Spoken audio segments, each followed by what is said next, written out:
Hey, you ever have one of those moments where the world just stops? Like everything you thought you knew gets flipped upside down, and you're left standing there, heart pounding, wondering what the hell just happened? That's how it started for me, Jack Harper, just a guy trying to move on, standing in the rain at a quiet little park in Portland, staring at a plaque with my wife Sarah's name on it. She was gone, lost in a boating accident off the Oregon coast, or so I thought until a kid, maybe 12 years old, soaking wet in a hoodie too big for her, walked up and said, "Your wife's not dead, mister." Yeah, I froze. Her name was Lila, this tiny girl with eyes that looked like they'd seen too much. She stood there, rain dripping off her hood, and told me she saw Sarah that night, pulled from the water, bleeding, scared, dragged into a van by some guy with a fake leg metal, shiny, clicking when he moved. I wanted to laugh it off, tell her she was wrong, but then she described Sarah's tattoo, a crescent moon on her wrist, something I never shared with anyone. My knees went weak, and I'm not ashamed to admit it. I'd spent a year drowning in grief, convincing myself she was gone, but Lila's words, they cracked something open, something I didn't even know was still alive in me. Hope. Dangerous, messy hope. So, I took her back to my place not because I fully believed her, but because I couldn't let her walk away.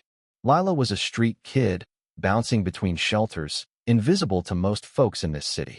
Over coffee and grilled cheese, she spilled it all hiding behind a dumpster near the old fish processing plant on Pier 7, watching men in black coats pull Sarah into a van, hearing her scream my name.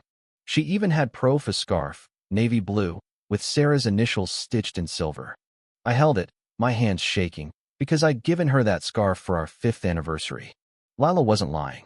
She couldn't be. But why her? Why would a kid like that risk everything to tell me this? Because no one else listened, she said, her voice sharp, like she was daring me to doubt her. I told a cop once. He laughed, said I was making it up. But I saw her, Jack. She looked right at me, like she knew I'd remember. That night, I called my old buddy Nate, a guy who knows how to dig into places people don't want you to look. We hit the pier at dawn, sneaking into that abandoned plant. It smelled like rust and salt, but we found something, a locked room, fresh bleach, a cot with metal cuffs. Scratched into the wall was S.H. Sarah Harper. My heart was racing so fast I thought it had burst. Nate found a bloodied cloth, part of Sarah's scarf, and I knew this wasn't some accident. Someone took her. Someone wanted her gone. Sarah wasn't just my wife. She was a lawyer, digging into a shady shipping company tied to money laundering. She was about to blow the lid off their operation when that storm hit. Coincidence? Hell no. The deeper we dug, the uglier it got. Nate tracked a shell company Vortex holding stow a warehouse near the coast. Lila came with us, pointing out exactly where she saw the van. She was fearless, like she'd been waiting her whole life for this moment. We broke in, quiet, moving through shadows, and there she was, Sarah, tied to a chair, pale but alive, her eyes locking onto mine like a lifeline. "Jack," she whispered, and I swear I felt my soul come back to me. But then click. That metal leg. A guy named Voss, tall, grizzled, with a prosthetic that gleamed under the dim lights, stepped out, gun raised. "You're too late," he sneered. "She knows too much. You think you can just walk out of here?" Lila, that kid, she didn't flinch. She grabbed a pipe from the floor, held it like a bat, and yelled, "Why are you so scared of a kid like me?"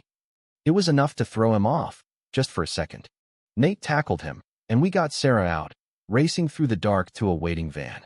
But Voss's words stuck with me. This doesn't end with her. He was right. The files we grabbed from that warehouse showed a network. Vortex wasn't just a company. It was a machine, moving money, people, secrets, all marked by a black triangle logo. Sarah had been their target, not because of me, but because she was about to expose them. We didn't stop. Sarah, still bruised but burning with fire, worked with Lila to sort through the data.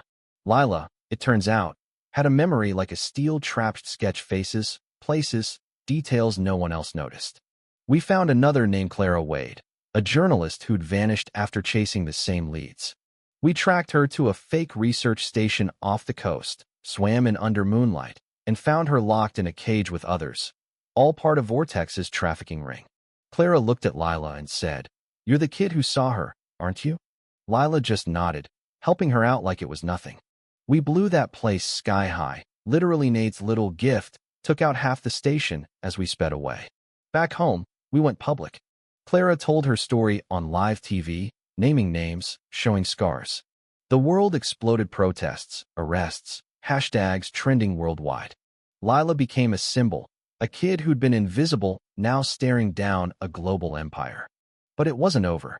Voss was still out there, and so was his boss, a ghost named Keller, who watched it all from some dark corner, smiling like he'd planned it.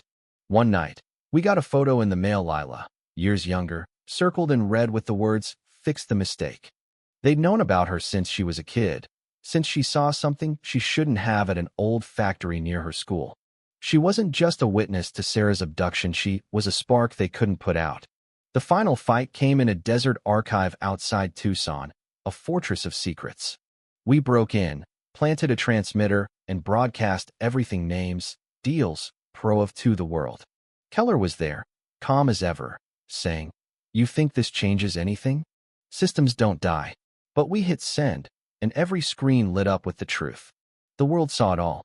We barely got out, dodging bullets, running through tunnels, but we did it. Lila, back at base, watched it unfold, tears in her eyes, not fear, but pride. She'd started this, and now the world was listening. Now, here's the thing: it's not over. Keller's gone quiet, but he's not gone. Sarah's home, healing, but the scars aren't just on her skin. Lila, she's family now, sketching by the fire, planning her next move. We're still fighting, still watching the shadows. But that night, standing under the stars, Lila looked at me and said, "They can't make us invisible anymore."